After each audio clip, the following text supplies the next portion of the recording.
Hello बच्चों, एक बार फिर से आप सभी का स्वागत है हमारे यूट्यूब चैनल अल्फा इंस्टीट्यूट में। बच्चों, आप सभी को एक आपके बोर्ड एग्जाम के लिए एक नई टॉपिक आई है। नई टॉपिक क्या है कि 2010 से लेके 23 तक के जितने भी दीर्घोत्तरीय प्रश्न आपके बोर्ड एग्जाम में आते हैं, तो आज की क्लास में हम वही करने वाले हैं। तो हर बार की तरफ पेन और कॉपी को साथ में लेके बैठना है और क्लास को बीच में छोड़ के नहीं जाना है, पूरी क्लास को देखना है। क्लास ज्यादा लंबी नहीं होगी आपकी, बस थोड़े से टाइम की होगी, 1 घंटे या 1 घंटे से कम की। तो कृपया कृपया करके इतना टाइम आप जरूर दीजिएगा, क्योंकि इसमें जो होगा आपका कि जितने भी आपके दीर्घोत्तरीय प्रश्न, क्योंकि आपके बोर्ड एग्जाम में 5 नंबर की दीर्घोत्तरीय पूछे जाते हैं, तो 2010 से लेके 23 तक के हैं, ठीक है। और चैप्टर 1 से चैप्टर 3 तक। तो सारे बच्चे तैयार हैं?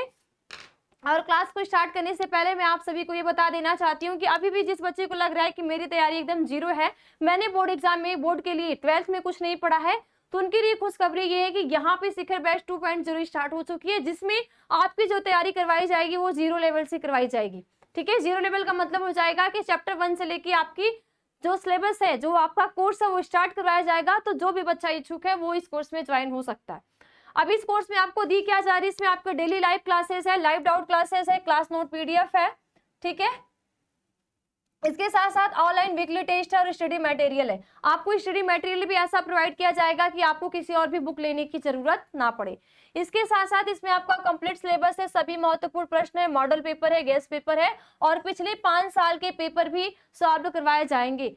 और जो भी बच्चा इच्छुक है वो अपनी एकदम तैयारी को 0 लेवल से अपनी तैयारी को बेस्ट बनाना चाहता है, आप भी टॉप 10 की लिस्ट में आना चाहते हैं, आप भी चाहते हो कि मेरा भी जैसे बच्चों का नाम होता है कि इस बच्चे ने 95+, आप भी के अंदर है कि मेरा 90+ आए, मैं भी 80+ के अंदर आऊं, तो यहाँ पे आप ज्वाइन हो सकते हैं, ठीक है। बाकी और कहीं जाएंगे तो वहां पे किसी भी बैच में आपकी कम से कम 50 ना मानो तो 50 से लेके 30 से 40%, 30 से 40% जो आपका सिलेबस है वो तो खत्म हो ही चुका है।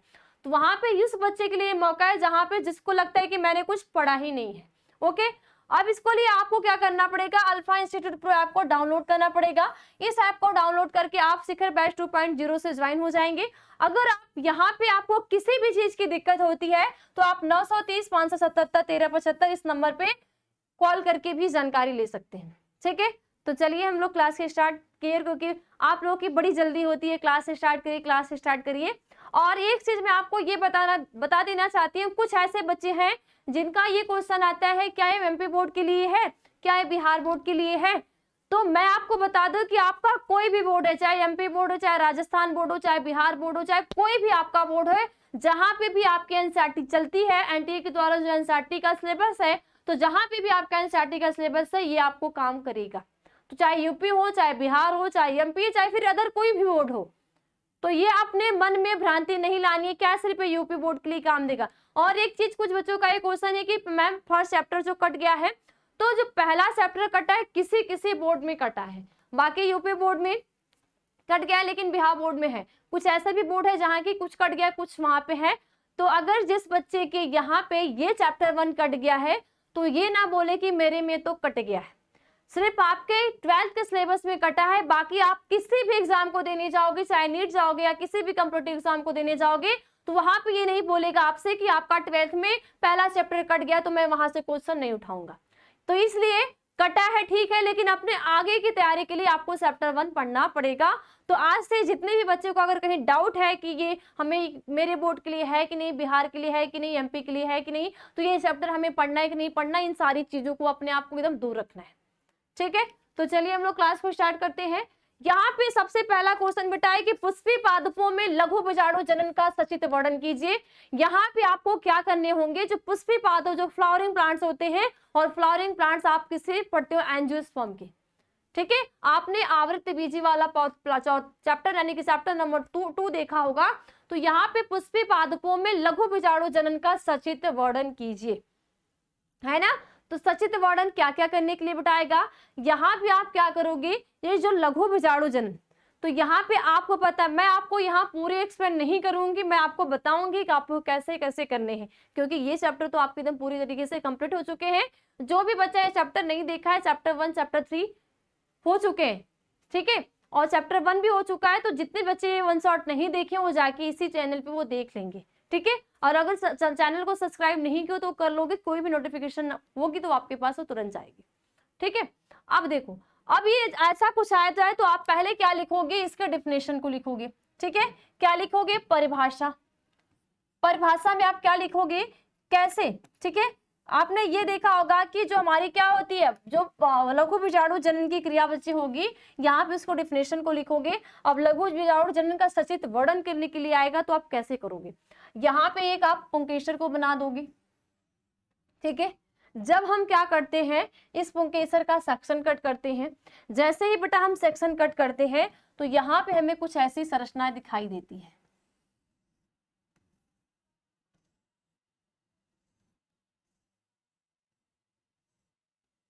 ठीक है।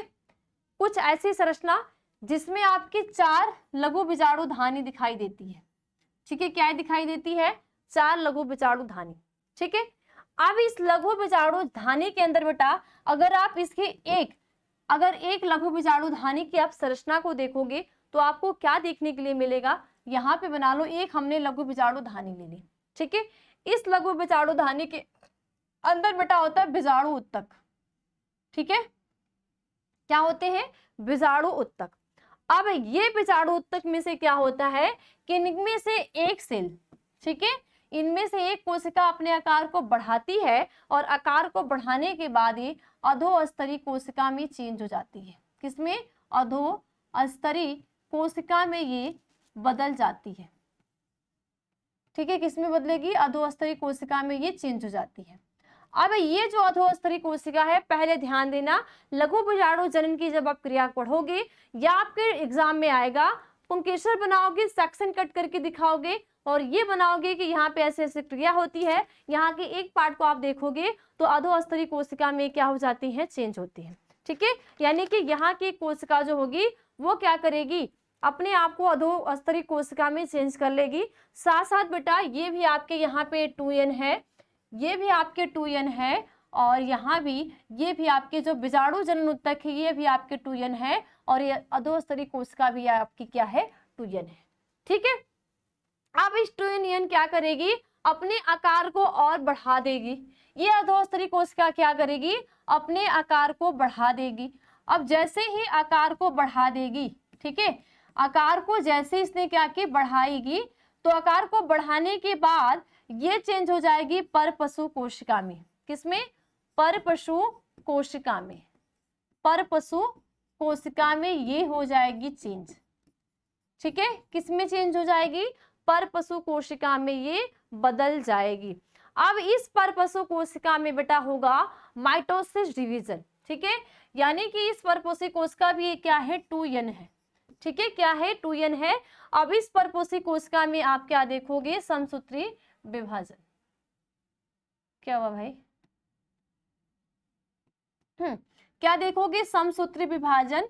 समसूत्री विभाजन जब देखोगे बेटा तो यहाँ पे ये चेंज हो जाएगी प्राथमिक भित्ति कोशिका में और प्राथमिक पूर्व बीजाणु कोशिका में, ठीक है। किसमें, प्राथमिक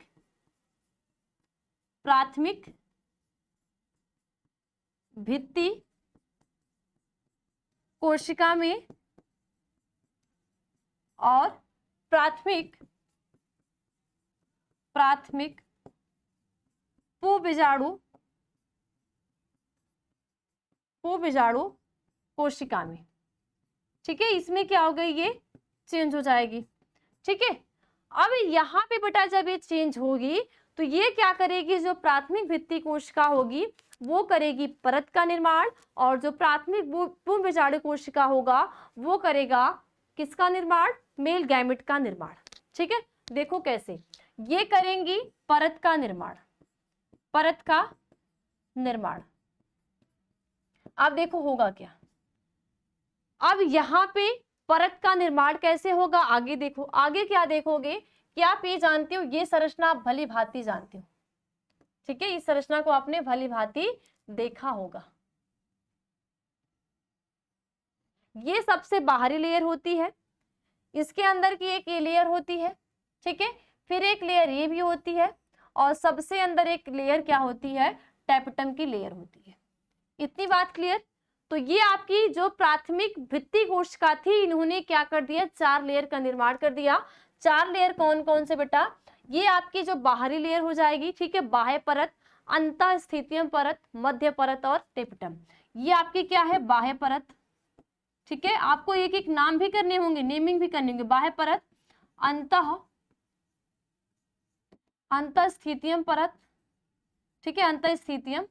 ये आपकी मध्य परत, मध्य परत, और ये आपकी क्या है, टेपिटम की लेयर, टेपिटम। ये टेपिटम जो होता है बेटा, ये भ्रूण को क्या करेगा, पोषण प्रोवाइड करने का कार्य करेगा। तो यहाँ पे जो प्राथमिक भित्ति कोशिका थी, इन्होंने क्या कर दी, परत का निर्माण कर दी। अब यहाँ पे जो क्या है, प्राथमिक पूर्व बीजाणु कोशिका है, वो भी क्या है, 2n है। ये करेगी किसका निर्माण, मेल गैमेट्स का निर्माण। अब मेल गैमेट्स का निर्माण बेटा करेगी कैसे, आपने ये देखना है, ठीक है। अब आप आगे क्या देखोगे, जैसे ही यहाँ पे क्या होगा, समसूत्री विभाजन की क्रिया, ठीक है, यानी कि, ठीक है, तो यहाँ पे आप बना लो बेटा, ये आपकी क्या है, प्राथमिक, ठीक है, क्या है, प्राथमिक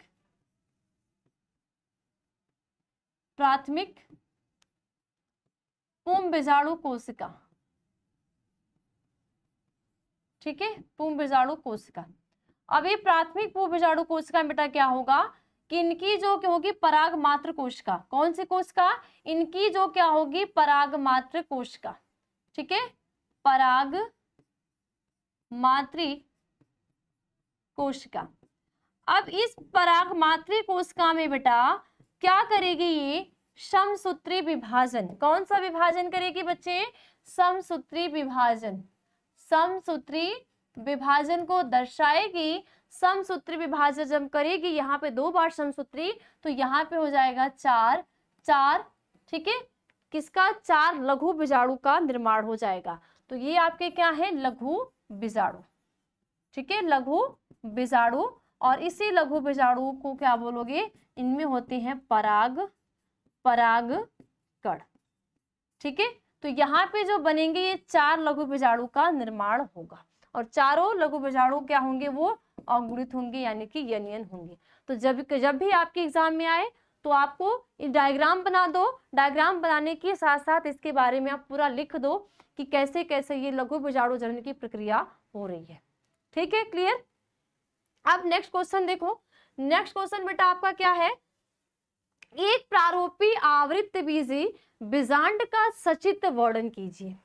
यहाँ पे क्या आएगा, एक प्रारूपी बीजांड का, ठीक है, किसका आपको वर्णन करना है। अगर बेटा आपने डायग्राम बनाने आ गए ना, तो मैं आपको गारंटी दे रही हूँ कि आपको लिखना भी आ जाएगा जब आप डायग्राम बनाना सीख लोगे। तो यहाँ पे आप क्या कर दोगे, बनाओगे किसका डायग्राम, यहाँ पे आप बना दोगे किसका, बीजांड का डायग्राम बनाओगे, ठीक है, किसका डायग्राम बनाओगे, बीजांड का। यहाँ पे बेटा 2 लेयर होती है, यहाँ से भी एक लेयर होती है, और यहाँ से भी क्या होती है, एक लेयर होती है, ठीक है। ये लेयर कुछ आगे चल के यहाँ चेंज हो जाती है, ठीक है। इसके बाद कुछ ऐसे करके आपको बीजांड की संरचना दिखती है, ठीक है। हालांकि बीजांड उल्टा भी होते हैं, सीधा भी होते हैं, कई सारे बीजांड होते हैं। ये यहाँ पे ऐसे बाइंड होते हैं, ठीक है। अब देखो, यहाँ के स्थान को आप बोलते हो अपरा, यानी कि प्लेसेंटा बोलते हो, और इसको बोलते हो, ये वाले स्थान जो होती है बेटा, आप इसको बोलते हो बीजांड वृंत, बीजांड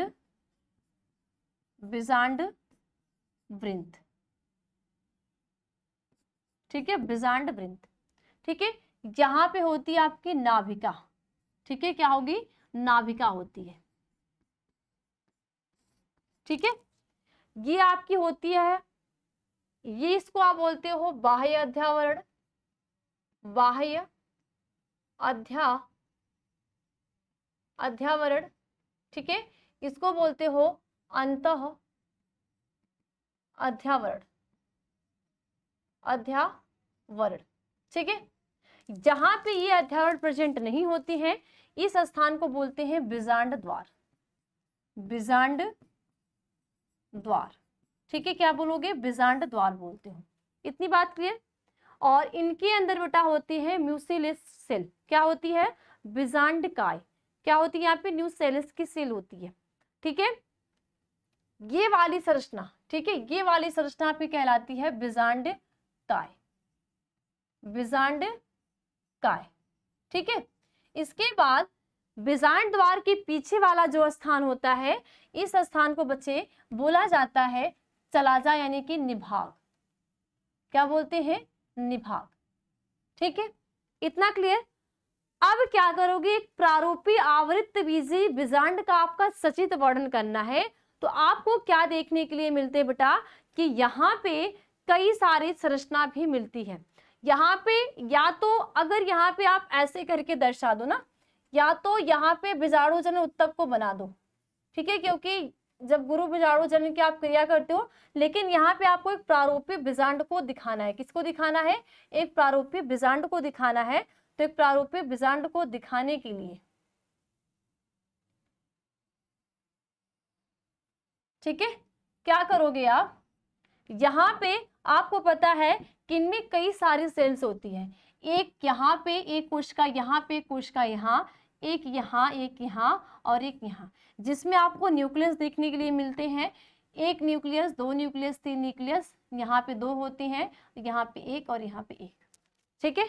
तो ये आपके बिजांड काय के संरचना, और इसको आपको क्या करने हैं, आपके एग्जाम में जब ये क्वेश्चन आए तो आपको ये डायग्राम बना देने हैं, और इसके बाद एक एक का नाम लिखना है, और इसके साथ बिजांड काय क्या है, निभाग का कार्य क्या है, कहाँ प्रेजेंट है, बिजांड वृंत का कार्य क्या है, नाभिका का कार्य क्या है, बिजांड द्वार का क्या है, इन सारी चीजों को आपको क्या करने हैं, एक एक करके लिख देने हैं, ठीक है। क्या करोगे आप, एक एक करके लिख दोगे, ठीक है, क्लियर। नेक्स्ट क्वेश्चन, आवृत्त बीजी पादपों में गुरु बीजाणु जनन प्रक्रिया का सचित्र वर्णन कीजिए। अब आपके जब आवृत्त बीजी पादपों में गुरु बीजाणु जनन का सचित्र वर्णन जब करने के लिए आएगा, तो भी आपको यहाँ पे सचित्र वर्णन को दर्शाने हैं, ठीक है। अब यहाँ पे भी जब आएगा तो आप क्या करोगे, छोटा सा साइड में क्या करोगे, बिजांड का डायग्राम बना दोगे, ठीक है। किसका डायग्राम बनाओगे, बिजांड का आपने डायग्राम बना दिया। बिजांड के अंदर बेटा आपको क्या मिलते हैं, बीजाणु, ठीक है, न्यूसेलस की सेल। अब इस न्यूसेलस की सेल, जैसे आपने देखा कि यहाँ की एक अधोस्तरी कोशिका की थी, अपने आकार को बढ़ा दी, तो यहाँ की क्या करेगी, जो अधोस्तरी कोशिका होगी, अधोस्तरी जो कोशिका होगी वो क्या करेगी, अधोस्तरी कोशिका ये क्या करेगी, अपने आकार में बढ़ा देगी। आकार को बढ़ाने के बाद ये चेंज हो जाएगी परपशु कोशिका में। किसमें चेंज हो जाएगी, परपशु कोशिका में चेंज हो गई। अब ये परपशु कोशिका बेटा क्या करेगी, इनमें होगा समसूत्री विभाजन। समसूत्री यहाँ पे 2n ध्यान देने हैं, 2n ये भी है, यहाँ पे 2n ये भी है, ठीक है। तो यहाँ पे हो जाएगी डिवीजन होगा। डिवीजन में बेटा आप क्या देखोगे, जैसे ही डिवीजन हुआ, यहाँ पे प्राथमिक भित्ति कोशिका बनेगी, प्राथमिक भित्ति कोशिका, ठीक है। और क्या बनेगा, यहाँ पे बनेगा गुरु बीजाणु पराग मात्र कोशिका, ठीक है, गुरु बीजाणु मातृ कोशिका। आप लिख सकते हो MMC, ठीक है, मेगा मदर सेल। क्या लिखोगे, मेगा मदर सेल। उसके बाद अब यहाँ पे क्या होगा बेटा, जब यहाँ पे आप डायग्राम को देखोगे, अंदर की ओर देखोगे, इस डायग्राम को आपने यहाँ देखा, तो यहाँ पे एक जो सेल है और एक पराग मात्र जो कोशिका होगी, ये जो प्राथमिक होगी, जो प्राइमरी सेल वॉल होगी, क्या होगी, प्राइमरी जो सेल वॉल है, ये क्या करेगी बेटा, ये यहाँ पे या तो नष्ट हो जाएगी या तो यहीं पे बनी रहेगी। लेकिन यहाँ पे ये जो MMC का मतलब समझ लेना बेटा, मेगा मदर सेल, ठीक है, गुरु बीजाणु मात्र कोशिका, क्योंकि यहाँ पे आपको शॉर्ट में मुझे समझाने हैं। इसके बाद ये क्या करेगी बेटा, अर्धसूत्री विभाजन, ठीक है, क्या करेंगे, अर्धसूत्री विभाजन। क्या कर दिए, अर्धसूत्री विभाजन। जब बेटा यहाँ पे होगा, आपको क्या दिखेगा, यहाँ पे एक सेल है, तो यहाँ पे आप डायग्राम बना लो, एक सेल यहाँ पे है, इनमें जब अर्धसूत्री विभाजन होगा, ठीक है, यहाँ से देखो तो यहाँ पे कितने बन गए, 2। वापस से जब अर्धसूत्री विभाजन होगा तो कितने बन गए, 4, ठीक है। कितने स्पोर का निर्माण हो गया, 4 का निर्माण हो गया। अब बेटा यहाँ पे क्या होगा, इनमें से जो 4 स्पोर हैं, ठीक है, ये 4 स्पोर है, जिसमें से क्या हो जाएगा, ये 3, ठीक है, ये 3 क्या है, निष्क्रिय है, ठीक है, 3 क्या हो जाएंगे, निष्क्रिय, और एक गुरु बीजाणु सक्रिय हो जाएगा, ठीक है। ये क्या हो जाएंगे, 3 ये हो जाएंगे निष्क्रिय, 3 क्या हो गए, निष्क्रिय हो गए, और ये क्या है, सक्रिय, ठीक है, इतनी बात समझ में आई। अब यहाँ पे क्या होगा, ये गुरु बीजाणु जो होगा एक प्रकार का समसूत्री विभाजन करेगा। समसूत्री विभाजन में क्या होगा कि इनमें साइटोप्लाज्म और कैरियोकाइनेसिस, साइटोकाइनेसिस और कैरियोकाइनेसिस की क्रिया नहीं होगी। अब यहाँ पे बेटा जो गुरु बीजाणु बन चुका है, ठीक है, यहाँ पे आपने गुरु बीजाणु देखा, यहाँ पे होगा समसूत्री विभाजन। समसूत्री से कितने बनेंगे, 2, ठीक है, समसूत्री से यहाँ पे कितने बन जाएंगे, 2 बन जाएंगे।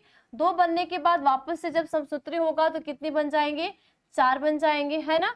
4 बनने के बाद, ठीक है, 4 बने, 4 बनने से बाद इनमें थोड़ा सा चेंजिंग होता है। यहाँ पे 2 बने, 2 बनने के बाद देखो यहाँ पे क्या हो जाएगा, थोड़े से साइड साइड में, यानी कि 2 यहाँ 2 यहाँ, ठीक है। इसके बाद वापस से जब होगा तो इनमें भी क्या हो जाएगा, 2 4 यहाँ 4 यहाँ, क्योंकि 2 से 4, 4 से 8, 8 से 16 बन जाते हैं ना, तो यहाँ पे हो गए, ठीक है। अब यहाँ पे जो 8 कोशिका बनेगी बेटा, 8 कोशिका में आपको विशेष प्रकार के चेंज दिखेंगे। विशेष प्रकार के आपको चेंज दिखने के लिए क्या मिलेंगे कि आगे चल के जब आप देखोगे एक अरेंज में हो जाएंगे। अरेंज में क्या हो जाएंगे कि यहाँ पे 3 यहाँ आ जाएंगे, ठीक है, ठीक है, क्या हो जाएंगे, 3 यहाँ आ जाएंगे, 2 बीच में अरेंज हो जाएंगे और 3 यहाँ पे हो जाएंगे, ठीक है। तो ये एक प्रकार का क्या हो जाता है आपका बिजांड, ठीक है, ये क्या हो जाता है एक प्रकार का आपका बिजांड का संरचना हो जाता है, ठीक है। तो ये आप पढ़ते हो, गुरु बीजाणु जनन की क्रिया को पढ़ते हो, तो आपके एग्जाम में जब आए तो आपको डायग्राम बना बना के दिखाना है। Okay, clear. तो इसीलिए आप इसको बोलते हो 8 न्यूक्लियस, ठीक है, 8 न्यूक्लियस और 7 सेल वाला ये पूर्ण विकसित क्या होता है, भ्रूण कोष होता है, ठीक है। समझ में आया। गुरु बीजाणु जनन के बारे में आपने डायग्राम बना लोगे तो आप लिख लोगे, तो आपको डायग्राम बनाने आने चाहिए, आप डायग्राम बनाना सीख जाओ, ठीक है। नेक्स्ट क्वेश्चन देखो, मानव के नर जनन तंत्र का नामांकित चित्र की सहायता से वर्णन कीजिए।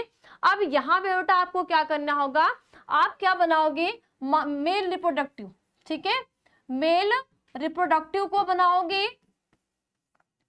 सारी चीज मैंने आपको पढ़ा रखी है, जो भी बच्चा क्लास को नहीं देखा है वो इसी चैनल पे देख लेगा, ठीक है। आप मेल रिप्रोडक्टिव सिस्टम को बनाओगे। आपको पता है कि जो मानव का जनन तंत्र होता है, इनमें बेटा आपके होते हैं प्राथमिक अंग, ठीक है, क्या होते हैं, प्राथमिक अंग होते हैं, और क्या होते हैं, सहायक अंग होते हैं, ठीक है। प्राथमिक अंग और सहायक अंग। सहायक अंग, प्राथमिक अंग में बच्चे आप क्या देखते हो कि इनमें एक जोड़ी क्या होते हैं, एक जोड़ी क्या पाए जाते हैं, वृषण पाए जाते हैं। अब सहायक अंग की बात करोगे कि सहायक अंग क्या होते हैं, तो यहाँ पे बेटा होते हैं वृषण पालिका, वृषण पालिका सहायक अंग है, अधिवृषण है, ठीक है, अधिवृषण, शुक्राशय, ठीक है, अधिवृषण, ठीक है, और हाँ ये अधिवृषण हो गया। उसके बाद इनमें वृषण जालिका, वृषण पालिका, ये सारे क्या होते हैं, सहायक होते हैं। इसके बाद इनमें जो सहायक ग्रंथियां होती है क्या होंगी, सहायक ग्रंथि। कुछ ग्रंथि भी इनका क्या करेंगे, हेल्प करने का कार्य करेंगी, तो वो होती है शुक्राशय, शुक्राशय और प्रोस्टेट। तो बेटे आपने क्या करने हैं, इन सारे के डायग्राम बनाने हैं मेरे रिप्रोडक्टिव पार्ट का। इसके साथ वृषण जालिका का कार्य क्या है, वृषण पालिका का कार्य क्या है, अधिवृषण का कार्य क्या है, शुक्राशय का, प्रोस्टेट का, साथ साथ इसमें सिसन भी आता है। इन सारे का कार्य क्या है, आपको एक एक फंक्शन को लिखने हैं, ठीक है। तो ये आप अपने एग्जाम में क्या करोगे, इनके डायग्राम बनाओगे। डायग्राम बनाने के बाद एक एक करके आप इसका लिखोगे कि आपके प्राथमिक अंग में जो एक जोड़ी वृषण है उसका कार्य क्या है, सहायक अंग में जो वृषण पालिका उसका कार्य क्या है, इसके बाद अधिवृषण का कार्य क्या है, शुक्राशय का कार्य क्या है, इन सारी चीजों को आप क्या करोगे, लिखोगे, ठीक है। क्लियर, आया समझ में। अब देखो नेक्स्ट क्वेश्चन, देखो यहाँ पे आपको करना होगा युग्मक जनन की परिभाषा लिखिए और अंडाणु जनन की क्रिया समझाइए। यहाँ पे आपको गैमेटोजेनेसिस की परिभाषा लिखनी है। तो आपको जब गैमेटोजेनेसिस की परिभाषा को लिखना होगा तो आप लिखोगे कि युग्मक निर्माण की क्रिया को ही युग्मक जनन कहते हैं, ठीक है। युग्मक निर्माण की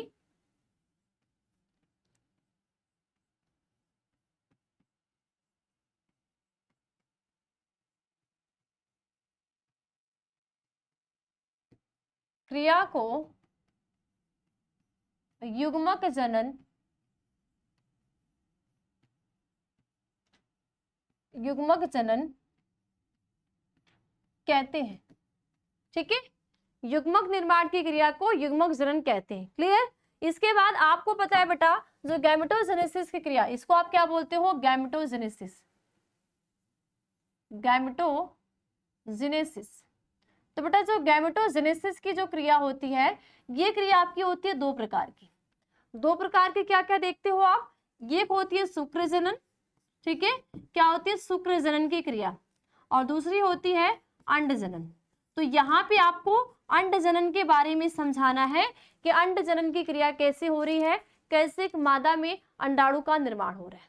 ठीक है, तो आपने ये पता है कि महिला में जो लड़की होती है, लड़की में कि जब किशोरावस्था आती है तो वहां पे अंड जनन यानी कि अंडाणु बनने स्टार्ट हो जाते हैं, है ना। लेकिन यहाँ पे आपके क्या है कि ये जो अंडाणु है वो जन्म से पहले ही बन चुकी होती है, क्योंकि जब कोई भी लड़की माँ के गर्भ में ही रहती है तो वहां पे ही वो अपने अंडाणु को बनाना स्टार्ट कर देती है, इतनी फास्ट होती है। फिर कुछ जो अंडाणु का निर्माण जो होता है जन्म से पहले ही हो जाता है, और कुछ जब होता है किशोरावस्था आती है तब। तो प्राथमिक अंडक का निर्माण जन्म से पहले और द्वितीय अंडक का निर्माण जन्म के बाद यानी किशोरावस्था आएगी तब। तो आपके बोर्ड एग्जाम में ये भी आए तो आपको ये इसकी डेफिनेशन लिख देनी है और अंड जनन की पूरी प्रोसेस को समझा देनी है। मैं फिर बोलूंगी, जो भी बच्चा मानव जनन, जीवों में जनन और वो पुष्पी पादपों में लैंगिक जनन का चैप्टर नहीं पढ़ा है वो पढ़ लेगा, क्योंकि मैं वहां पे एक एक चीज को वहां पे डिस्क्राइब की हूँ, पूरा एकदम बताई हूँ कैसे कैसे क्या है। ठीक है, तो ये भी आपने कर देनी है। नेक्स्ट क्वेश्चन, अब यहाँ पे आएगी आपकी विदलन की परिभाषा दीजिए और मानव भ्रूण विकास में युग्मनज से लेकर पूरक पुट्टी के निर्माण तक होने वाले परिवर्तनों का वर्णन कीजिए। ठीक है, यहाँ पे आपका देखो क्या पूछ रहा है, विदलन क्या होता है। विदलन के बेटा हम हिंदी में इंग्लिश में बोलते हैं क्लीवेज। क्या बोलते हैं विदलन को? क्या बोलते हैं? क्लीवेज कहते हैं। ठीक है, जो क्लीवेज होता है बेटा ना, ये एक प्रकार का समसूत्री जैसा ही होता है। कैसा होता है? एक प्रकार का समसूत्री जैसा ही होता है, लेकिन यहाँ पे आप क्या देखोगे, इनमें संख्या क्या होगी? संख्या बढ़ेगी।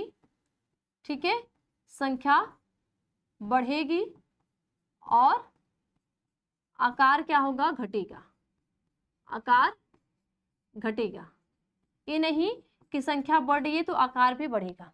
तो विदलन एक ऐसी प्रोसेस होती है जो समसूत्री विभाजन जैसा ही होता है। यहाँ पे संख्या घटेगी, संख्या बढ़ेगी, आकार घटेगा। अब यहाँ पे आपको पता होगा कि जब एक मेल, ठीक है, एक नर और मादा जब दो गैमेट्स के बीच में क्या होता है? फ्यूजन की क्रिया, यानी कि N+N, इनमें जब क्या होता है? निषेचन की क्रिया, तो यहाँ पे बन जाते हैं 2N। ये 2N आपके क्या कहलाते हैं? जाइगोट कहलाता है। ठीक है, क्या कहलाता है? जाइगोट कहलाता है। ठीक है, इस जाइगोट में बच्चे, ये जो जाइगोट होता है इसमें निषेचन क्रिया हुई, निषेचन का जाइगोट बना, तो जाइगोट के 24 आवर्स बाद यहाँ पे क्लीवेज स्टार्ट हो जाता है। तो क्लीवेज मैंने क्या बोला कि यहाँ पे एक विशेष प्रकार का समसूत्री विभाजन होता है। अब जैसे ही यहाँ पे समसूत्री विभाजन होगा, यहाँ से 2 सेल बन जाएंगे। ठीक है, 2 सेल बनने के बाद वापस से जब समसूत्री विभाजन होगा तो 2 से कितनी बन जाएंगी? 4 बन जाएंगे। ठीक है, अब 4 बनने के बाद वापस से कितना बन जाएगा? यहाँ पे 8 बन जाएंगे। ठीक है, और अपने आकार में ठोस छोटे संरचना को छोटा करते जाएंगे। फिर 8 से कितनी बन जाएंगी? 16 बन जाएंगी। ठीक है, कितनी बन जाएंगी? 16 बन जाएंगी। 16 से कितनी बन जाएंगी? 32 बन जाएंगी। अब ये जो 32 वाली अवस्था होती है ये अपने आप के विशेष प्रकार का चेंज कर लेती है। ठीक है, विशेष प्रकार का चेंज क्या करेगी? आप आगे चल को देखोगे कि कुछ यहाँ की सेल जो होगी वो साइड में चली जाएंगी। ठीक है, कुछ इनकी जो सेल होगी वो क्या हो जाएंगी? साइड में चली जाएंगी। कुछ क्या होंगी? बीच में इकट्ठी हो जाएंगी। ठीक है, तो ये जो होता है इसको बोलते हैं ब्लास्टोसिस्ट। ठीक है, इस पूरी संरचना को हम क्या नाम देते हैं? ब्लास्टोसिस्ट। ठीक है, और ये वाली आपकी संरचना कहलाती है ब्लास्टुला। ठीक है, और इसको आप बोलते हो मारूला। ठीक है, तो ये आपने क्या करने हैं? विदलन की परिभाषा देनी है, कैसे कैसे यहाँ पे विदलन की प्रक्रिया होती है, ये आप डायग्राम की सहायता से भी समझा सकते हैं। मान लो आपको थ्योरी नहीं आ रही है तो आप डायग्राम भी लिख सकते हो, बना सकते हो। ठीक है, तो 2 4, ठीक है, 2 4 8 16, ठीक है, 2 सॉरी यहां से है ना, कितने हो गए, 2 4 8 16 32, और 32 में आप आगे चल के एक विशेष प्रकार का आपको चेंज देखने के लिए मिलेगा। ठीक है, तो ये भी आपको क्या करनी है, तैयार रखनी है। नेक्स्ट, किसी आवृत्ति बीजी 8 केंद्र की भ्रूणकोश का नामांकित चित्र बनाए। यहाँ पे आपको भ्रूणकोश का नामांकित चित्र बनाने पड़ते हैं, किसी भी आवृत्ति बीजी भ्रूणकोश का। ठीक है, तो आप क्या करोगे, यहाँ पे भ्रूणकोश का संरचना बना दोगे। संरचना बनाने के साथ साथ डायग्राम नहीं बनाने आते तो बनाने सीख जाओ। ठीक है, क्योंकि डायग्राम बिना बनाए काम चलने वाला नहीं है। अगर आपको थ्योरी नहीं पता है, डायग्राम भी बना देते हो ना, तो आपको एग्जामिनर नंबर दे देता है। ठीक है, आप देखो ये आपकी जो संरचना क्या है, भ्रूणकोश की है, भ्रूणकोश है। ठीक है, इस भ्रूणकोश के अंदर आपको दिखती क्या क्या है, ठीक है, क्या क्या दिखेंगे ये देख लो। एक सेल, 2 सेल, 3 सेल। ठीक है, एक सेल, 2 सेल, 3 सेल। ठीक है, और यहाँ पे बीच में एक सेल। इस सेल के अंदर आपको क्या क्या मिलेंगे, देखिए, एक न्यूक्लियस, 2 3, यहाँ पे एक और ये 2, यहाँ पे एक ए और एक 2, यहाँ पे आपको 8 न्यूक्लियस दिख रहे हैं। ठीक है, अगर आप इसकी आप क्या करते हो, नेमिंग करोगे, तो बेटा ये क्या आपकी है, सहायक कोशिका, सहायक कोशिका। सहायक कोशिका को इंग्लिश में बोलते हो सिनर्जिड सेल, सिनर्जिड सेल। ठीक है, ये दोनों आपके क्या है, सहायक कोशिका है। ये आपकी क्या है, एग सेल, एग सेल को आप बोलते हो अंड कोशिका। ठीक है, क्या बोलते हो, अंड कोशिका। कुछ क्या देखोगे बेटा, यहाँ पे कुछ साइटोप्लाज्म भी इकट्ठे हो जाते हैं। ठीक है, क्या हो जाएंगे, साइटोप्लाज्म भी इकट्ठे हो जाते हैं। अब देखो ये इसको बोलते हो central nucleus, central nucleus, nucleus ना हिंदी में क्या बोलोगे, ध्रुवी, ध्रुवी केंद्रक। ठीक है, द्वितीय केंद्रक भी कह सकते हो। ठीक है, ये जो तीनों आपकी है antipodal cell, antipodal cell Hindi में बोलोगे प्रतिमुखी, प्रतिमुखी कोशिका। ठीक है, तो आपके एग्जाम में जब भी आएगा इस आपको इस डायग्राम को बना देने हैं।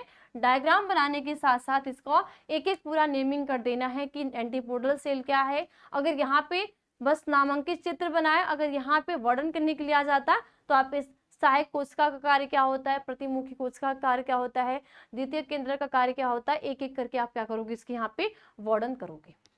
ठीक है, नेक्स्ट देखो, नेक्स्ट है दोहरा निषेचन से आप क्या समझते हैं, आरेखित चित्रों की मदद से समझाइए। यहाँ पे आपसे पूछेगा डबल फर्टिलाइजेशन के, ये पूछ रहा है कि डबल फर्टिलाइजेशन यानी कि दोहरा निषेचन से आप क्या समझते हो। तो दोहरा निषेचन की जो बेटा क्रिया होती है वो होती है आपकी एंजियोस्पर्म वाले प्लांट्स में। ठीक है, किसमें होती है, एंजियोस्पर्म वाले प्लांट्स में आपको दोहरा निषेचन की क्रिया देखने के लिए मिलती है।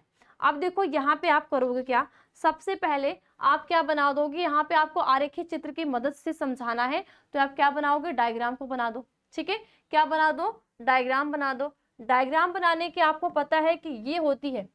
ठीक है,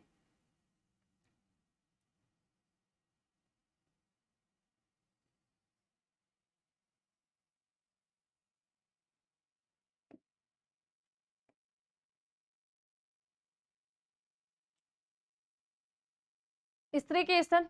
ठीक है, क्या है, स्त्री केसर है। इस स्त्री केसर के अंदर, इस स्त्री केसर के अंदर बेटे होते हैं आपके बीजांड। ठीक है, क्या होते हैं, ओव्यूल।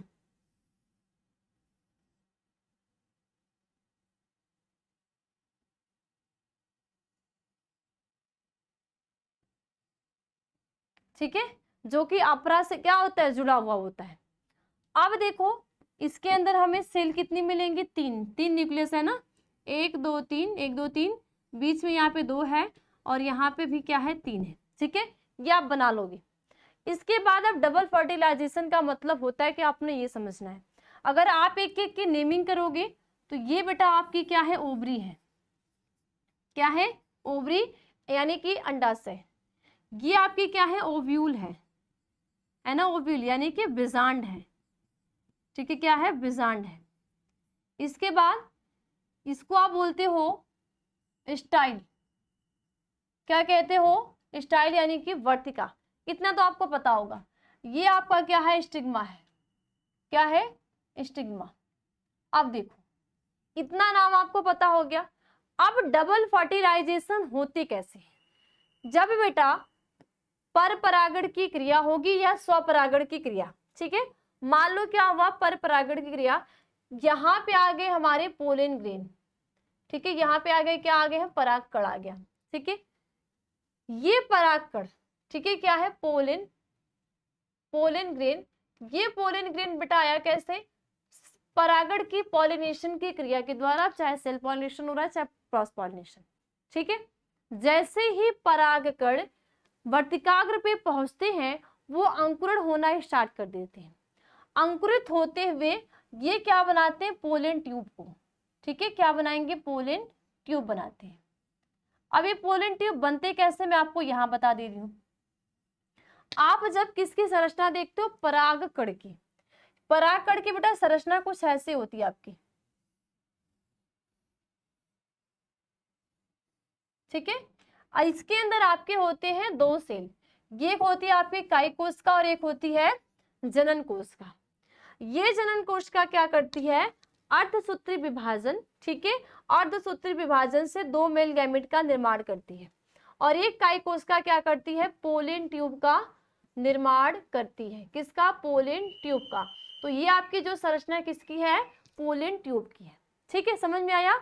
जैसे ही पॉलिनेशन की क्रिया होगी, पॉलिनेशन की क्रिया के द्वारा परागकण जब आएगा वो स्टिग्मा पे जैसे ही पहुंचेगा वो कुछ टाइम बाद अंकुरित होना स्टार्ट हो जाएगा। जब वो क्या करेगा, अंकुरण की क्रिया को करेगा, तो अंकुरण की क्रिया के द्वारा आप क्या देखोगे कि ये जो यहाँ के परागकण की संरचना होती है, तो यहाँ पे जो जनन कोशिका होता है वो 2 मेल गैमेट का निर्माण करेगा। कैसे करेगा, अर्धसूत्री विभाजन की क्रिया के द्वारा। और यहाँ पे जो कायिक कोशिका होती है ये क्या करती है, पोलन ट्यूब का निर्माण करती है। तो यहाँ पे 2 मेल गैमेट का क्या हो गया, निर्माण। ठीक है, एक मेल गैमेट ए और एक मेल गैमेट ए। ठीक है, और यहाँ पे 2 मेल गैमेट यहाँ पे प्रवेश हो गए। ठीक है, अब देखो यहाँ पे आप विशेष प्रकार क्या देखोगे बेटा, कि यहाँ पे जब एक मेल गैमेट एन और एक अंड कोशिका, ठीक है, जब एक नरयुग्मक अंड कोशिका से संलयित होगा तो वो क्या बनाएगा, जाइगोट। क्या बना देगा, जाइगोट बनाएगा। ठीक है, अब फिर जब एक अंड कोशिका किससे, ध्रुवीय केंद्रक से यानी कि 2n से संलयित होगा तो वो क्या बना देगा, 3n। ठीक है, भ्रूणपोष बनाएगा। क्या बनाएगा, भ्रूणपोष को बनाएगा। ये भ्रूणपोष जो होगा, इस भ्रूण को जब जाइगोट बनेगा, जाइगोट से जब भ्रूण में चेंज होगा तो इस भ्रूण को पोषण देने का कार्य करेगा।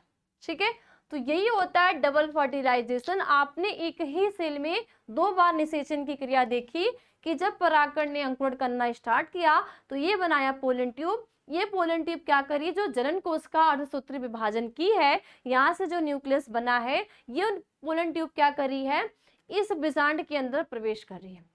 तो यहाँ पे ये थोड़ी ना इसको पोलन ट्यूब को पता है या मेल गैमेट को पता है कि अंड कोशिका या सेंट्रल न्यूक्लियस कहाँ है। यहाँ पे जो सहायक कोशिका होती है ये कुछ रसायन पदार्थ को छोड़ती है जिससे कि इन गैमेट्स को एक सूचना देती है कि यहाँ पे अंड कोशिका, या एक मार्ग प्रदान करती है। तो इस मार्ग के द्वारा जो पहला मेल गैमेट होता है वो एक अंड कोशिका से संलयित होगा तो क्या बनाएगा, जाइगोट बनाएगा। फिर दूसरा जो मेल गैमेट होगा यहाँ सेंट्रल न्यूक्लियस से संलयित होगा तो क्या बनाएगा, त्रिगुणित संरचना यानी कि भ्रूणपोष को बनाएगा। क्लियर। तो ये होते हैं डबल फर्टिलाइजेशन। तो आपके एग्जाम में इसके डायग्राम बना देने हैं और एक कैसे निषेचन की क्रिया हो रही है इसको आपको लिख देने हैं। तो एग्जामिनर क्या करेगा, आपको फुल नंबर देगा, लेकिन आपको डायग्राम आपके क्लियर होने चाहिए और लिखने का जो एक तरीका होता है वो भी आपका क्लियर होना चाहिए। 4 लाइन लिखो लेकिन एकदम क्लियर लिखो, ठीक है। नेक्स्ट, पर परागण को परिभाषित करें, पर परागण के विभिन्न अभिकर्मों को लिखें। अब यहाँ पे क्या पूछ रहा है आपका, पर परागण को परिभाषित करें, यानी कि आपको क्रॉस पॉलिनेशन की डेफिनेशन लिखनी है। क्या लिखनी है, आप क्या लिखोगे, क्रॉस पॉलिनेशन की क्या करोगे बेटा, डेफिनेशन को लिखोगे, ठीक है। तो क्रॉस पॉलिनेशन की डेफिनेशन लिखोगे। इसके अभिकर्मक के आपको पता है, इनके कई सारे माध्यम होते हैं। माध्यम क्या होते हैं, एग्जाम्पल जैसे हो गया हवा, ठीक है, क्या हो गया एयर, ठीक है, वाटर चाहिए, क्या चाहिए, वाटर चाहिए, और क्या चाहिए, जंतु चाहिए होते हैं, ठीक है। जंतु में आप क्या देखते हो, कीट भी आती है ना। इसके बाद घोघा के द्वारा होता है, चमगादड़ के द्वारा होता है। तो ये कई सारे इनमें अभिकर्मक होते हैं, माध्यम होते हैं। तो जब भी ऐसा क्वेश्चन आपके बोर्ड एग्जाम में आएगा तो आप पर परागण की डिफिनेशन को लिखोगे। पर परागण में क्या लिखते हो कि पर परागण में पौधे की जाति एक होती है, ठीक है। तो एक ही पौधे के, ठीक है, एक ही पौधे के 2 प्लांट हो तो एक ही जाति के पौधे के उस एक पुष्प के जो परागकण होते हैं उसी जाति के दूसरे पौधे के वर्तिका स्टिग्मा पे पहुंचेंगे तो वो क्रिया क्या कहलाती है, पर परागण कहलाती है। पर परागण के कई सारे अभिकर्मक होते हैं, हवा के द्वारा, जल के द्वारा, कीट के द्वारा, जंतु के द्वारा। जंतु में आपका हो जाएगा घोघा के द्वारा, चमगादड़ के द्वारा, ठीक है। कई सारे आपके क्या होते हैं, माध्यम होते हैं। पर परागण में यहाँ पे आपने सही समझ में आया, यहाँ पे आपने क्या लिया, 2 फ्लावर बना ले, 2 प्लांट्स बनाओ, ठीक है। ये प्लांट्स यहाँ पे है, ठीक है, ये हमने क्या बना लिया, 2 प्लांट्स को बना लिया। इस प्लांट्स में क्या है, फ्लावर्स है, क्या लगे हैं, फ्लावर्स लगे हैं, ठीक है। इसमें भी क्या लगा है, फ्लावर्स लगा है, ठीक है। अब यहाँ पे क्या होगा, इनमें क्या पाए जाते हैं बेटा, स्त्री केसर और पुंकेसर। ये क्या है, इसका पुंकेसर है, और यहाँ पे मान लो क्या है, स्त्री केसर प्रेजेंट है, ठीक है। अब क्या होगा, हवा के द्वारा या कीट के द्वारा ये देखोगे कि यहाँ का जो परागकण होगा इस स्त्री केसर पे पहुंचेगा तो किसके द्वारा पहुंचा, किसके द्वारा पहुंचा भाई, कीट के द्वारा पहुंचा ना, किसके द्वारा, मान लो तितली के द्वारा पहुंचा। तो ये क्रिया आपकी क्या हो गई, पर परागण की क्रिया, यानी कि पॉलिनेशन करने के लिए, निषेचन के लिए कि किसी न किसी माध्यम की जरूरत होती है, तो वो क्या होते हैं, आपके पर परागण होते हैं, ठीक है। तो आपने ये लिख देने हैं। नेक्स्ट देखो, शुक्राणु जनन की प्रक्रिया का वर्णन रेखा चित्र की सहायता से करें। अब यहाँ पे आपको जो शुक्राणु, कैसे एक मेल के अंदर शुक्राणु का निर्माण हो रहा है, तो शुक्राणु जनन की जो क्रिया होगी उसको आपको रेखा चित्र तरीके से दर्शाना होगा। तो वो आप क्या करोगे, डायग्राम बना के लिखोगे कैसे कैसे यहाँ पे मेल गैमेट और फीमेल गैमेट का निर्माण हो रहा है, ठीक है। आपको पता है ये चीज मैंने आपको पढ़ा रखी है, जिसको नहीं पता वो वीडियो देख लेगा, ठीक है। तो यहाँ पे इस पूरे प्रोसेस को रेखा चित्र के तरीके से दर्शाना है। देखो इसमें क्या होगा, आपको पता है कि जो मेल होता है, मेल में पेयर में क्या होते हैं, टेस्टिस पाए जाते हैं, ठीक है। जो एक मेल है, इस मेल में क्या है, पेयर फॉर्म में क्या पाए जा रहे हैं, टेस्टिस। देखो इस टेस्टिस के अंदर वृषण पालिका होती है और इसमें होती है आपकी बेटा शुक्रजनक नलिका, शुक्रजनक नलिका, ठीक है, शुक्रजनक नलिका होती है। अब इस शुक्रजनक नलिका में बच्चे आप क्या देखोगे, ये आपकी होती है नर जर्म कोशिका। इसमें क्या होगी, नर्म जर्म कोशिका, नर जर्म कोशिका, ठीक है। अब ये नर्म जर्म कोशिका बच्चे क्या करेगी, ये करेगी आपकी, ये क्या है, आपके 2n है, ठीक है। क्या है, 2n है, ये करेगी समसूत्री विभाजन, ठीक है। क्या की, समसूत्री विभाजन, और चेंज हो जाएगी आपकी प्राथमिक शुक्राणु कोशिका में, ठीक है। प्राथमिक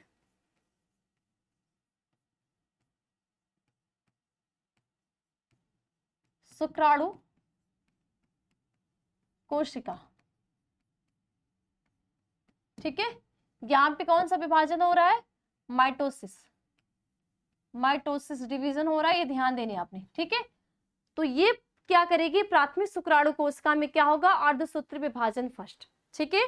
क्या होगा, अर्धसूत्री विभाजन फर्स्ट, ठीक है। ये क्या करेंगे बेटा, ये आपके करेंगे अर्धसूत्री विभाजन फर्स्ट को, ठीक है। कौन सा, अर्धसूत्री, अर्धसूत्री, ठीक है, फर्स्ट को करेंगे, ठीक है, फर्स्ट को। जैसे ही अर्धसूत्री फर्स्ट विभाजन इन्होंने करेंगे तो ये चेंज हो जाएंगे द्वितीयक शुक्राणु कोशिका में। ठीक है, अब इस जो द्वितीयक शुक्राणु कोशिका होगा इसमें वापस से क्या होगा, अर्धसूत्री विभाजन, और क्या होगा, अर्धसूत्री सेकेंड विभाजन। ठीक है, कौन सा विभाजन, अर्धसूत्री सेकेंड विभाजन। ये चेंज हो जाएंगे शुक्राणु पशु में, शुक्राणु पशु में चेंज हो जाएंगे। अब इस शुक्राणु पशु का क्या होगा, कायांतरण होगा। क्या होगा, कायांतरण। तो कायांतरण होने के बाद ये जो शुक्राणु पशु होते हैं इनकी कुछ ऐसे करके संरचना होती है।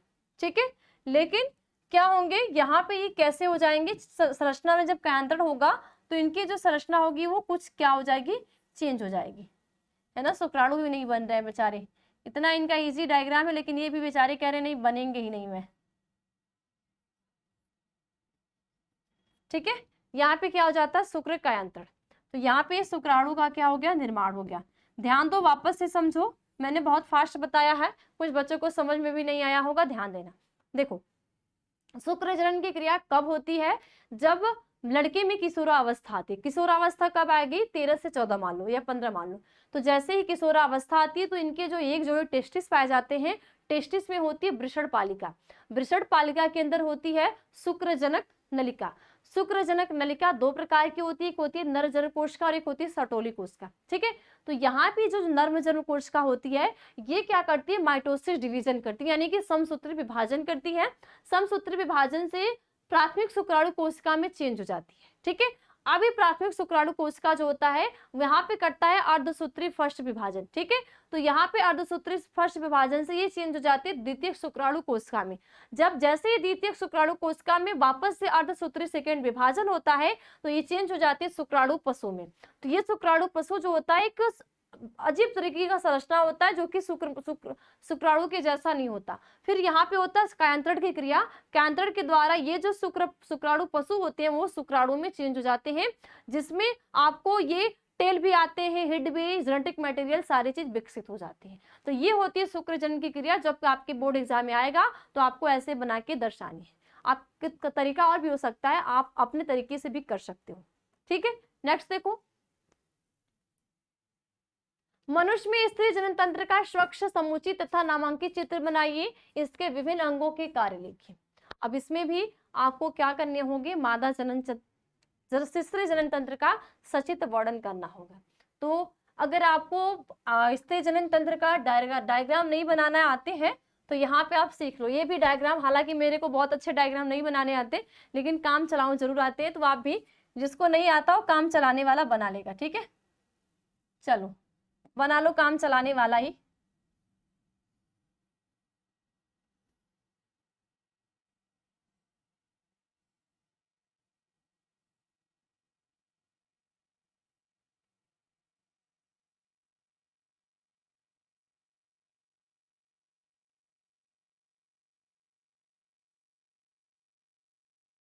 ठीक है, देखो थोड़ा सा यहाँ पतला होता है, आगे चल के क्या होते हैं, चौड़े हो जाते हैं।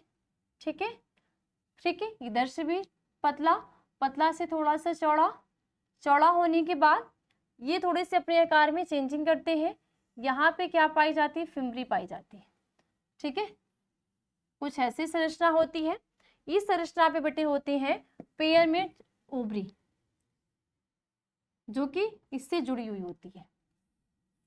ठीक है, दो जोड़ी अंडाशय होते हैं। इसके बाद अब अगर आप नेम के लिखोगे, बात करोगे क्या क्या है, देखो इसके बाद इनके अंदर 3 लेयर होती हैं। ये गर्भाशय होते हैं, गर्भाशय में 3 लेयर होते हैं बेटा। 3 लेयर क्या क्या होती है,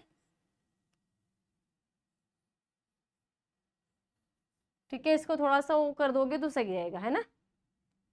देखो अब अगर आप इसका नेमिंग करोगे तो देखो नेमिंग में क्या है, कलर क्या लूं, देखो ये तो आपके क्या हो गए, ओवरी हो गए। ओवरी यानी कि इसको क्या बोलते हो, अंडाशय।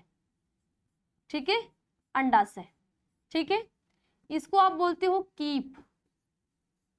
यहाँ पे इसको बोलते हैं फिम्बरी, फिम्बरी, झिलरी हिंदी में बोलते हैं, झीलरी, ठीक है, झीलरी बोलते हैं। इसके बाद यहाँ वाले पार्ट आपको बोलते हैं तुम्बिका, तुम्बिका कहते हैं। इंग्लिश से आप एम्पुला कहते हो, एम्पुला, ठीक है।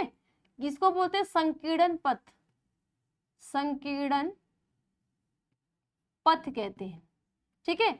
अब जब अगर आप पूरे को मिला दोगे, यहां से यहां तक की जब पूरी संरचना को बात करोगे तो उसको बोलते हो अंडवाहिनी, ठीक है। क्या बोल दोगे? अंडवाहिनी, ठीक है, क्लियर। इसके बाद बच्चे यहाँ पे आपका आता है, इसको बोलते हैं आप परिगर्भाशय, ठीक है। ये संरचना होती है परिगर्भाशय की, परिगर्भाशय, गर्भाशय ना, परिगर्भाशय को बोलते पेरीमेट्रियम, ठीक है। इसको आप बोलते हो मध्य गर्भाशय, मध्य गर्भाशयी, गर्भाशयी, हाँ गर्भाशयी ना। और इसको बोलते हैं अंतः गर्भाशयी, अंतः गर्भाशयी, ठीक है, क्लियर। तो ये आपने डायग्राम बना देने हैं, एक एक का नाम। यहाँ पे आप 20 में एक भी बना दोगे, जो अंडा होता है इसको भी आप दिखा सकते हो, ठीक है।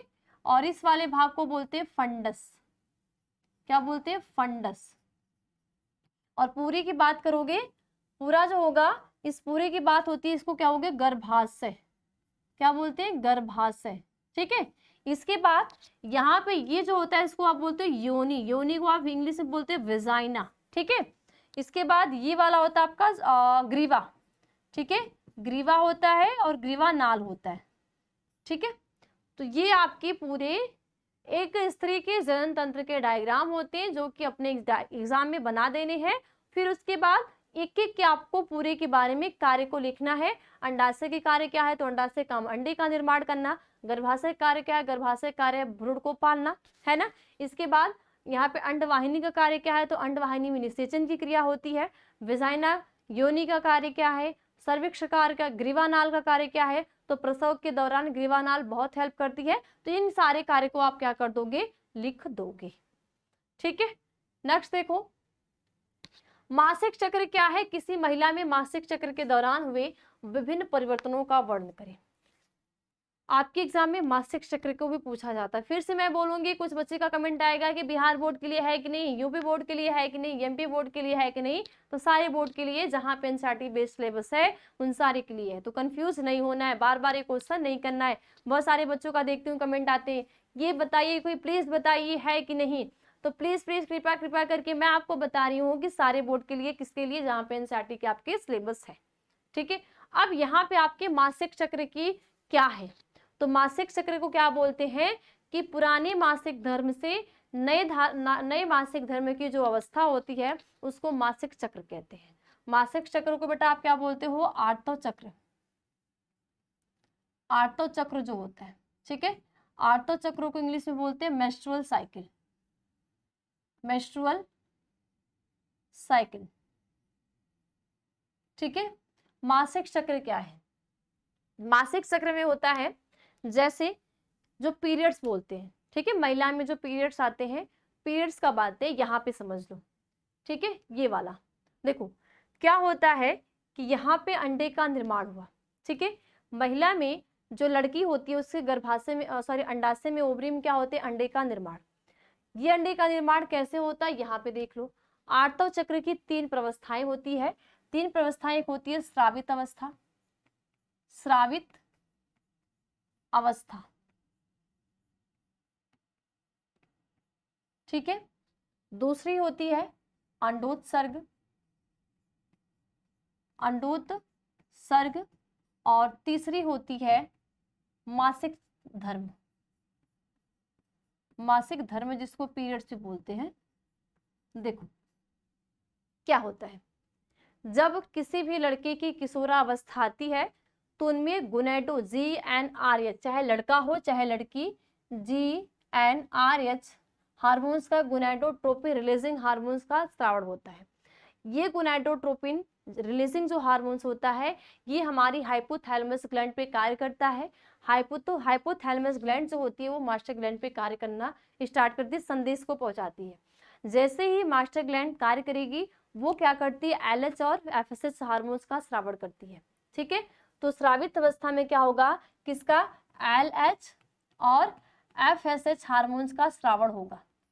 अब ये एलएच और एफएसएच जो हार्मोन्स होंगे इनका जो स्रावण होता है ये क्या करती है, प्रेरित करते हैं। प्रेरित क्या करते हैं, अंडाशय के अंदर जो ग्राफिन पुटक होते हैं ना, जो कार्पस लूटियम होते हैं, तो ग्राफिन पुटक को प्रेरित करते हैं और कार्पस लूटियम के द्वारा ये दो हार्मोन्स का स्राव होता है। किसका, एस्ट्रोजन, एस्ट्रोजन, ठीक है, एस्ट्रोजन और प्रोजेस्टेरॉन हार्मोन्स का क्या होता है, स्रावण होता है, प्रोजेस्टेरॉन। ठीक है, जैसे ही एलएच और एफएसएच का स्रावण होगा तो वहां पे जो प्राथमिक कंडक का निर्माण हुआ होता है वो द्वितीय कंडक में चेंज होते हैं। अब जैसे द्वितीय कंडक में चेंज हुआ तो इनका जो लेवल एलएच और एफएसएच का लेवल इतना ज्यादा हो जाता है कि इनके द्वारा दो हार्मोन्स का स्रावण होता है, एक एस्ट्रोजन हार्मोन्स और एक प्रोजेस्टेरॉन हार्मोन्स। ठीक है, एस्ट्रोजन और प्रोजेस्टेरॉन हार्मोन्स का स्रावण होता है। एस्ट्रोजन हार्मोन्स का कार्य क्या है, इन दोनों के लेवल से जो ग्राफी पुटक होते हैं फट जाते हैं और अंडे क्या होते हैं, ग्राफी पुटक से बाहर निकल जाते हैं। तो वो अंडे जो होते हैं ग्राफी पुटक से निकल के 14वें दिन, ठीक है, 14वें दिन कहाँ चले जाते हैं, एम्पुला में। एम्पुला में कहाँ, अंडवाहिनी में। ठीक है, अब अंडवाहिनी में यहाँ पे समझो, डायग्राम से समझोगे ज्यादा समझ में आएगा। अंडे का निर्माण हुआ, हमारे ब्रेन से एलएच और एफएसएच का लेवल बढ़ा, यहाँ पे जो प्राथमिक कंडक था जैसे ही लेवल बढ़ा द्वितीय कंडक में चेंज हुआ, द्वितीय कंडक बन गया तो यहाँ पे एस्ट्रोजन और प्रोजेस्टेरॉन हार्मोन्स का स्रावण हुआ। एस्ट्रोजन और प्रोजेस्टेरॉन के लेवल से ग्राफिन पुटक क्या हो गई, फट गई। जैसे ही ग्राफिन पुटक फटी, यहाँ से जो अंडा होगा वो निकल के कहाँ जाएगा, एम्पुला में पहुंच जाएगा। ठीक है, तो ये जो बेटा क्रिया होती है वो 14वें दिन होती है। एग्जाम्पल, जैसे क्या हुआ कि कोई भी लड़की है, इसको 1 तारीख को क्या हुआ, उसका पीरियड्स आया। ठीक है, 1 को क्या हुआ, पीरियड्स आया, तो 1 से लेके पीरियड्स खत्म होने के जो 14वां दिन होगा वो क्या हो जाएगा, पीरियड्स खत्म हुआ तो पीरियड्स के जो पहला दिन होगा वहां से जो 14वां दिन होगा वहां पे अंडोत्सर्ग की क्रिया हो जाएगी। ठीक है, तो अंडोत्सर्ग की जब क्रिया होगी तो यहाँ पे अंडा एम्पुला में पहुंच जाएगा। जैसे ही एम्पुला में पहुंचेगा वो क्या करेगा, वेट करेगा शुक्राणु का, क्योंकि जो अंडाणु का जीवन काल होता है वो 24 आवर्स का होता है। जब वो शुक्राणु का वेट करेगा, अगर यहाँ पे शुक्राणु सेक्सुअल इंटरकोर्स की क्रिया हुई, सेक्सुअल इंटरकोर्स के दौरान शुक्राणु वहां पे पहुंच गए तो वो क्या हो जाएगा, यहाँ पे निषेचन की क्रिया हो जाएगी। तो यहाँ पे एक स्त्री जो होगी वो गर्भधारण कर लेगी। लेकिन क्या होगा कि जो अंडा है वो एम्पुला में पहुंच गया है लेकिन सेक्सुअल जो शुक्राणु है वहां पे नहीं पहुंचा। तो 24 घंटे क्या करेगी, अंडा वेट करेगा।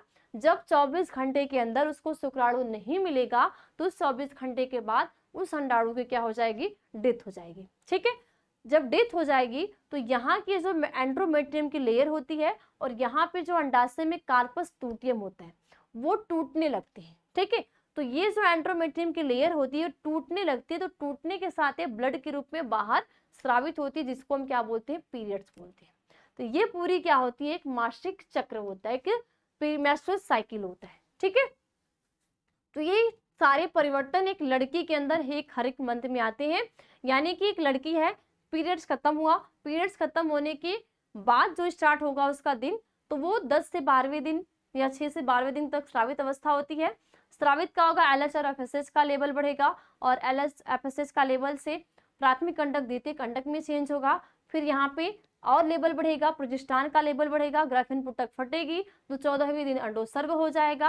अंडोत्सर्ग होने के बाद अगर निषेचन नहीं होगा तो यहाँ पे जो एंड्रोमेट्रियम होगा, जो कार्पस लूटियम होता है, वो टूट टूट के ब्लड के साथ बाहर निकलते हैं। यही कहलाता है मासिक धर्म या पीरियड्स या एमसी बोलते हैं या एक मासिक अवस्था कहते हैं, जो भी अलग अलग जगह पे अलग अलग आम भाषा में इसको जानते हैं।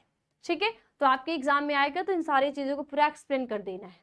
ठीक है, नेक्स्ट क्वेश्चन देखो, मानव शुक्राणु की संरचना नामांकित चित्र द्वारा दर्शाइए तथा इसके सभी घटकों के बारे में संक्षेप में लिखिए। यहाँ पे मानव के शुक्राणु का क्या करना, आपको डायग्राम बनाना है। यहाँ पे आप क्या कर दोगे, डायग्राम बना दोगे। ठीक है, आपको पता है जो शुक्राणु है ना, ठीक है, क्या करोगे, शुक्राणु का डायग्राम बनाओगे। अब शुक्राणु के डायग्राम में आप देखते हो बेटा, इसको क्या बोलते हो, टेल रीजन। टेल रीजन यहाँ पे बेटा क्या होते हैं, मध्यवक्ष में। ठीक है, मध्यवक्ष में क्या होते हैं, इसके मध्यवक्ष में आप देखते हो कि क्या पाए जाते हैं, माइटोकॉन्ड्रिया, माइटोकॉन्ड्रिया पाई जाती है।